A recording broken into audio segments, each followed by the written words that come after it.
좋아요, 구독 부탁드려요. 나는 올해 81가 되었다. 이 여행은 내가 먼저 꺼냈다. 남편은 처음엔 웃으며 말렸다. 지금 나이에 무슨 전국 여행이냐고, 집이 제일 편하다고 했다. 하지만 나는 알았다. 우리가 더 늦어지면 영영 이런 말을 꺼내지 못할 거라는 걸. 우리는 평생 미뤘다. 아이들 학비, 전세금, 월세, 병원비.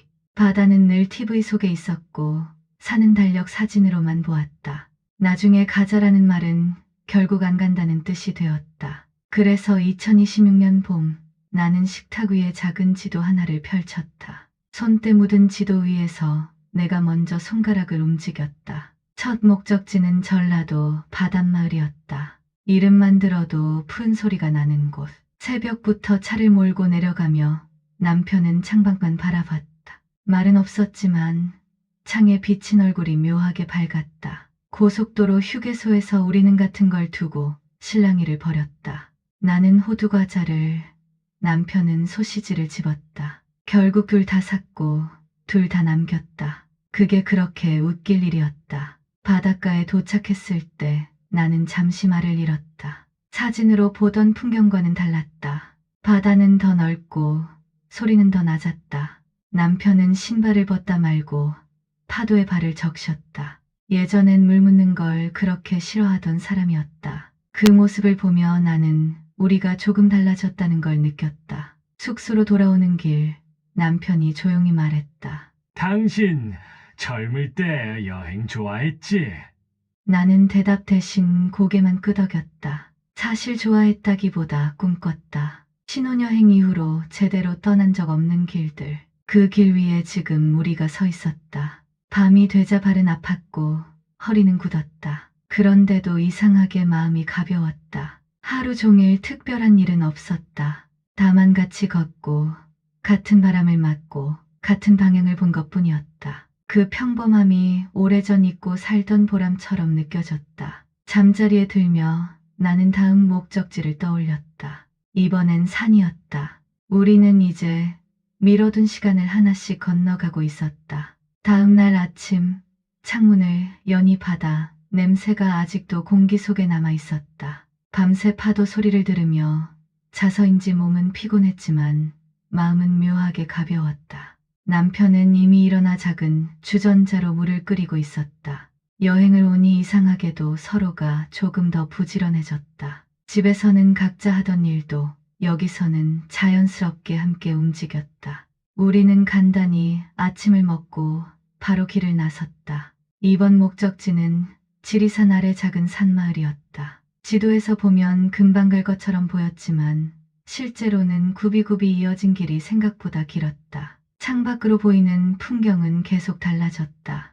넓은 바다가 멀어지고 대신 낮은 들판과 작은 마을들이 하나둘 지나갔다. 그 모습을 보고 있으니 오래전 아이들을 데리고 시골 외갓집을 가던 날들이 떠올랐다. 운전은 남편이 맡았지만 길 찾는 건 대부분 내 몫이었다. 내비게이션을 켜놓고도 괜히 종이 지도를 펼쳐 들었다. 남편이 웃으며 말했다.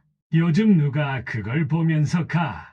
나는 대답 대신 지도 위에 손가락을 얹으며 말했다. 이게 더 여행 같잖아.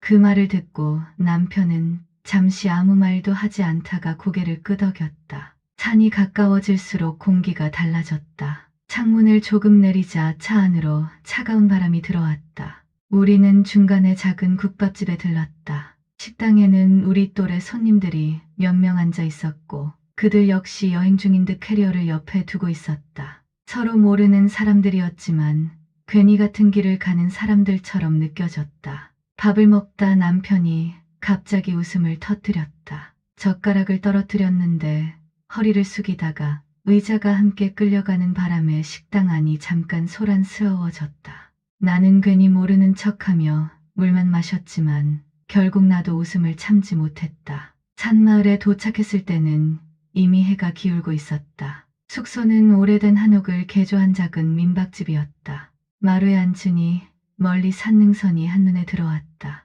바다를 보던 어제와는 전혀 다른 풍경이었다. 남편은 말없이 한참을 바라보다가 조용히 말했다.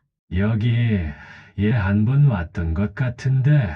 나는 그 말을 듣고 가슴이 조금 두근거렸다. 사실 이곳을 두 번째 목적지로 정한 이유가 있었다. 아주 오래전 우리가 아직 젊었을 때 스쳐 지나갔던 장소였기 때문이다. 밤이 깊어가자 산에서는 바람 소리가 크게 들렸다.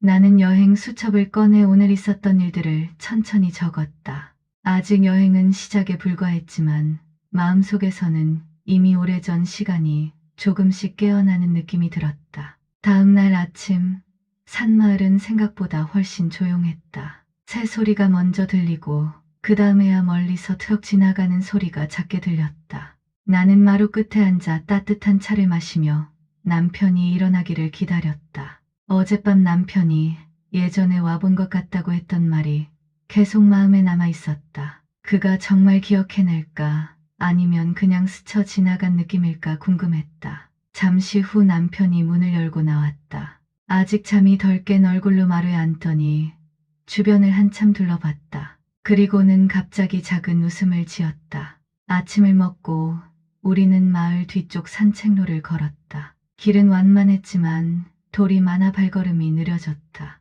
남편은 괜히 앞장서려다가 몇 번이나 균형을 잃을 뻔했고 그때마다 나는 뒤에서 웃음을 참느라 힘들었다. 한 번은 지팡이를 짚으려다 돌틈에 끼는 바람에 잠시 멈춰 서기도 했다. 남편이 멋쩍게 웃으며 말했다. 젊을 땐 이런 길을 뛰어 올라갔는데. 나는 대답 대신 지금은 천천히 올라가면 되지라고 말했다. 그 말이 우리 둘 다에게 필요한 말처럼 느껴졌다. 산 중턱에 작은 전망대가 있었다. 거기서 내려다보니 마을 지붕들이 손바닥만 하게 보였다. 우리는 벤치에 앉아 한참을 쉬었다. 특별한 대화는 없었지만 가끔씩 눈이 마주치면 괜히 웃음이 났다. 예전 같으면 바쁘다고 그냥 지나쳤을 풍경을 이제는 이렇게 오래 바라보고 있다는 사실이 조금 신기했다. 내려오는 길에 작은 가게를 발견했다. 직접 만든 약초차를 판다는 손글씨 간판이 걸려 있었다. 주인 할머니는 우리 또래쯤 되어 보였고 여행 왔느냐며 먼저 말을 걸었다. 우리는 따뜻한 차 한 잔을 마시며 잠시 쉬었다. 차를 마시던 남편이 갑자기 말했다. 우리 생각보다 잘 다니고 있는 것 같아. 나는 웃으며 대답했다. 이제 시작인데 뭘? 숙소로 돌아오는 길, 나는 다음 여행지를 다시 확인했다. 강원도 쪽 작은 호수 마을. 해가 저물 무렵 산능선이 붉게 물들었다. 우리는 마루에 나란히 앉아 그 풍경을 바라보았다. 여행은 아직 몇 걸음밖에 오지 않았지만 마음속에서는 이미 오래된 시간들이 천천히 움직이기 시작하고 있었다. 그리고 나는 내일 떠날 길이 우리 둘에게 어떤 기억을 다시 꺼내 보여줄지 조용히 기대하고 있었다. 다음 날 우리는 새벽 안개가 잔뜩 낀 산길을 떠났다. 산마을을 떠나 강원도로 향하는 길이었다. 차 안에서 나는 창밖 풍경을 바라보며 잠시 생각에 잠겼다. 평생 가족과 집, 일 때문에 미뤄둔 여행.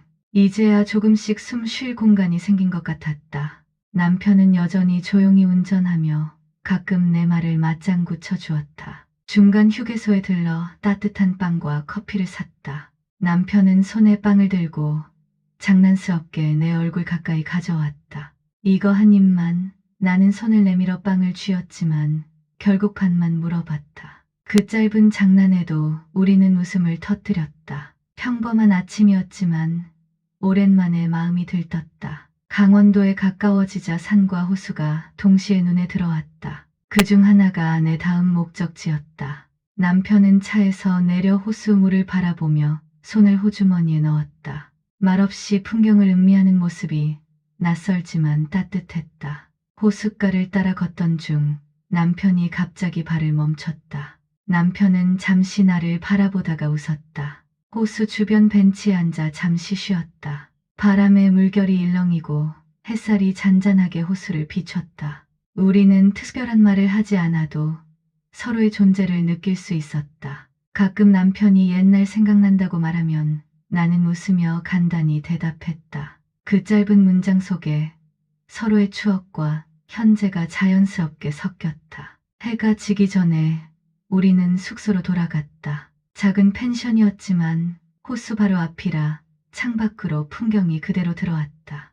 남편은 창가에 서서 호수를 바라보며 무슨 생각을 하는지 알 수 없었다. 나는 수첩을 꺼내 오늘 있었던 일들을 적기 시작했다. 내일은 호수 건너편 산길을 걸어볼 생각이다. 다음 날 아침 호수 건너편 산길로 향했다. 차에서 내려 첫 발을 디디는 순간 상쾌한 공기가 폐속 깊이 스며들었다. 남편은 옆에서 지팡이를 짚으며 조심스레 걸었다. 나는 뒤에서 그 모습을 바라보며 웃음을 참았다. 조금만 힘들면 숨을 헐떡이던 사람이 지금은 산길을 한 걸음씩 묵묵히 걸었다. 길을 걷는 동안 우리는 별다른 말을 하지 않았다. 대신 서로가 발자국을 남기며 앞서거니 뒤서거니 걸었다. 가끔 나뭇가지에 걸려 넘어질 뻔하면 남편이 내 손을 잡아주었다. 고마워. 나는 짧게 말했다. 남편은 고개를 끄덕였고 그 작은 움직임 속에 서로를 향한 신뢰가 묻어났다. 한참을 걸어 전망대에 다다르자 호수 전체가 내려다 보였다.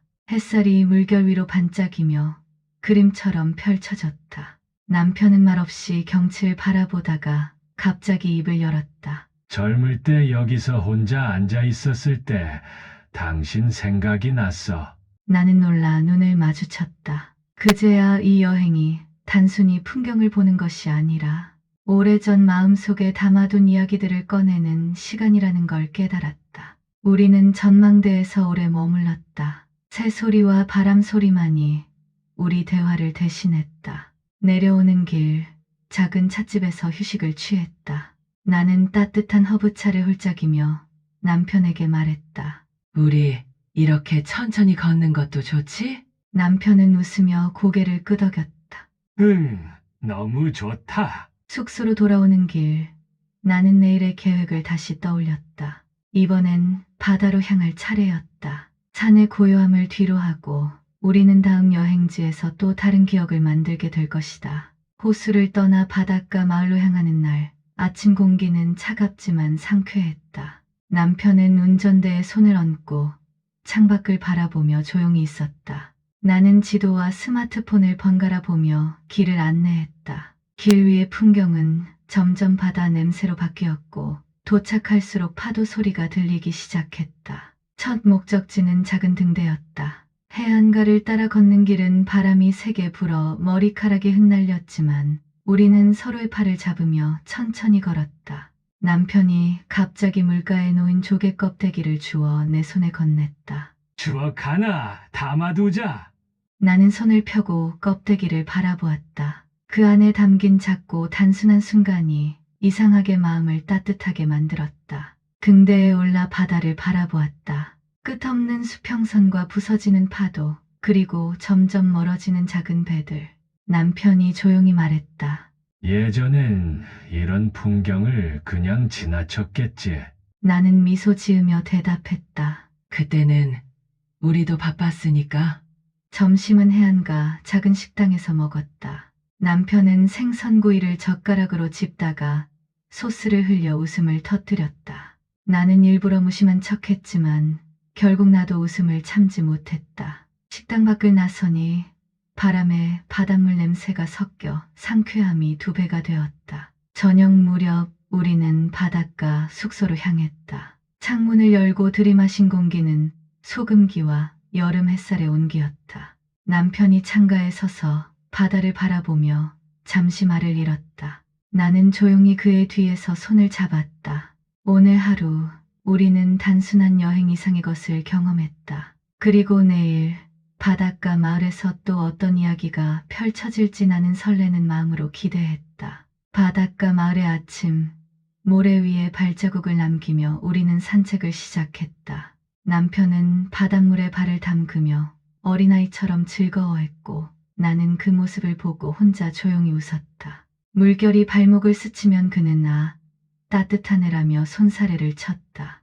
그 소소한 장면이 여행의 묘미였다. 마을 골목을 걷다가 오래된 사진관을 발견했다. 간판은 낡았지만 내부에는 아직도 앤티크한 카메라들이 진열되어 있었다. 주인 아저씨가 우리를 반기며 사진 찍어주겠냐고 묻자 남편은 잠시 망설이다가 웃으며 고개를 끄덕였다. 나는 카메라 앞에서 자연스럽게 손을 잡았다. 사진 한 장 속에 담긴 우리의 웃음이 여행의 기록이 되었다. 점심 후 우리는 작은 등산로를 따라 해안 절벽 위로 올랐다. 바람이 세게 불어 남편이 모자를 잡느라 바빴고 나는 그 모습을 뒤에서 지켜보며 속으로 웃었다. 절벽 위에서 내려다본 바다는 어제보다 더 깊고 푸르게 느껴졌다. 남편이 말없이 풍경을 바라보다가 갑자기 예전 일을 떠올린 듯 입을 열었다. 젊을 때 여기서 친구랑 낚시를 하던 기억이 나네.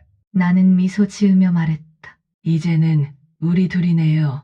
저녁 무렵 숙소 마루에 앉아 해가 바다로 잠기는 모습을 바라보았다. 하루 종일 웃고 걷고 기억을 떠올리다 보니 몸은 피곤했지만 마음은 충만했다. 내일 우리는 다시 산으로 향할 예정이다. 이번엔 남편이 어릴 적 살던 마을 근처 산길을 걸어볼 생각이다. 나는 내일 길 위에서 또 어떤 이야기들이 튀어나올지 조용히 설레며 밤을 맞이했다. 남편의 어린 시절 마을을 향한 길은 생각보다 조용했다. 좁은 시골길과 논밭 사이를 지나며 남편은 가끔 차창 밖을 바라보며 잠시 말을 잃었다. 나는 그 모습을 지켜보며 오랜 세월 묻어둔 그의 기억 속으로 들어가는 느낌이 들었다. 마을에 도착하자 오래된 나무집과 작은 개울이 반겼다. 남편은 차에서 내려 걸음을 멈추고 조심스레 손끝으로 담벼락을 스쳤다.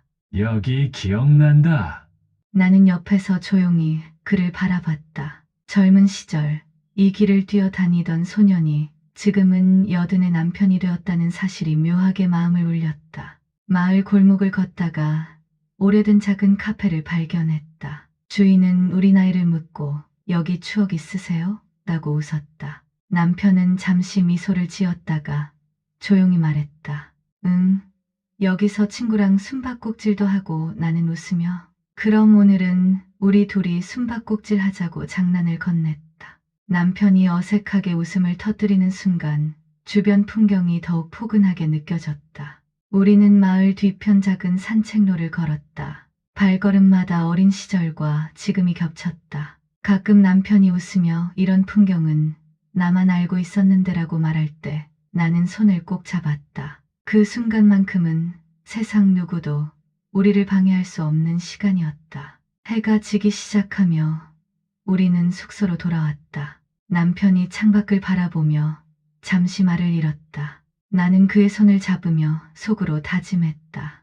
내일은 마지막 여행지, 바다와 산이 함께 있는 그곳으로 향할 것이다. 마지막 여행지는 바다와 산이 함께 있는 작은 해안 마을이었다. 차에서 내려 첫 발을 디딘 순간 파도 소리와 산의 향이 동시에 코끝을 스쳤다. 남편은 잠시 눈을 감고 숨을 들이마셨다. 나는 그의 옆에서 오래전 우리가 서로를 바라보며 걸었던 시간을 떠올렸다. 우리는 바닷가를 따라 천천히 걸었다. 남편은 물가에 발을 담그고 나는 모래 위에 발자국을 남겼다. 가끔 남편이 돌을 집어 던질 때 나는 웃으며 다치지 마요라고 말했다. 그 짧은 대화 속에도 우리는 여행의 모든 순간을 공유하고 있었다. 점심은 작은 포구 식당에서 먹었다. 남편은 생선을 집다가 소스를 흘려 웃음을 터뜨렸다. 나는 괜히 모르는 척하며 젓가락을 움직였지만 결국 나도 웃음을 참지 못했다. 평범한 일상 속 작은 사건이 여행을 특별하게 만들었다. 해가 지기 전 우리는 산길을 올라 마을 전경을 한눈에 내려다볼 수 있는 전망대에 올랐다. 남편은 조용히 바다를 바라보며 손을 내밀었다. 나는 그의 손을 잡고 오래전 젊은 시절의 추억과 지금의 여행이 겹치는 순간을 느꼈다. 그날 밤 숙소 마루에 앉아 나는 남편에게 말했다. 우리 오늘 하루도 행복했지? 남편은 미소 지으며 조용히 고개를 끄덕였다. 나는 마음속으로 다짐했다. 이 여행이 끝나더라도 우리의 기억은 이렇게 평생 남을 거라고. 다음 날 아침 눈을 뜨니 남편의 모습이 보이지 않았다. 잠시 혼란스러웠지만 곧 깨달았다. 남편은 이미 세상을 떠난 지 오래였다. 나는 여행 내내 그의 존재를 꿈속에서 느낀 것이었다. 나는 눈을 감았다. 마음속으로 그를 부르며 마지막으로 함께 여행을 떠나자고 속삭였다. 그 순간 우리는 다시 함께였다. 벤치에 앉아 바다를 바라보고 산길을 걷고 작은 골목을 누비며 웃었다. 꿈속에서지만 남편은 여전히 웃고 있었다. 바닷가의 파도 소리, 산길의 바람, 호수의 고요한 모든 풍경이 살아있었다. 나는 그의 손을 잡고 말했다. 이제야 우리 둘이 여행을 제대로 하는구나. 남편은 고개를 끄덕이며 눈을 반짝였다. 그 여행은 끝나지 않았다. 현실과 꿈의 경계를 넘어 우리는 함께 걷고, 함께 웃고, 함께 추억을 쌓았다. 나는 알았다. 세상을 떠난 그가 나를 그리워하고, 나 또한 그를 그리워하는 마음이 이렇게 꿈에서라도 하나가 될 수 있다는 것을. 해가 지고 달빛이 호수를 비출 때 나는 속으로 말했다. 다음 여행은 어디로 가고 싶어? 남편은 손을 꼭 잡고 조용히 미소 지었다. 그리고 우리는 다시 길 위로 끝없는 여행을 시작했다.